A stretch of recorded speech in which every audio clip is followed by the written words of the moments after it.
بصي الورق الهوا. طب انا لو دوست على الهوا ده بوظها؟ لا اهو.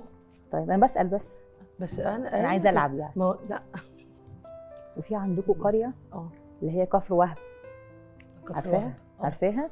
دي اخذت اجمل قريه، كانت في مسابقه عاملاها اليونسكو في العالم، وكان في حوالي 100 قريه 200 قريه متقدمين، اخذت اجمل وانظف قريه 2012 بالجهود الذاتيه. تتلميتوا؟ بصي بقى هنا سمنتنا خلصت. طب نجيب تاني؟ لا ولا هي عندنا؟ هي موجوده. بس بعرفك انها بتاخد قد ايه؟ بتاخد كتير. هي بتاخد سمنه كتير.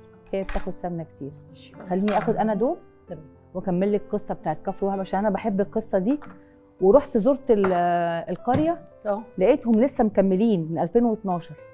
هم نظفوا الشارع، اتلموا وعملوا مع نفسهم زي جمعيه كده اهليه يديروا يديروا القريه، وبينزلوا الشباب تلم الزباله، وعملوا الرصيف. عملوها دلوقتي في كل البلاد هناك، ان انت دلوقتي تطلعي لمؤاخذه الرابش بتاعك كده على الباب. وكله بيبقى في حد بقى متخصص يجي ياخد. على فكره هم اللي عملوها الاول، اللي بدعها كفر وهب بالمجهود الذاتي. هم الاول يعني هم لما عملوا كده وتعاونوا بعد كده مع الحكومه، قالت لهم طب انا عاجبني الفكره دي، تعالوا نكمل بقى.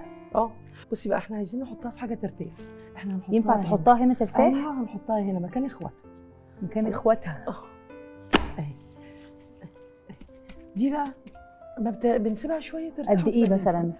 بصي من 15 دقيقه ل 20 دقيقه.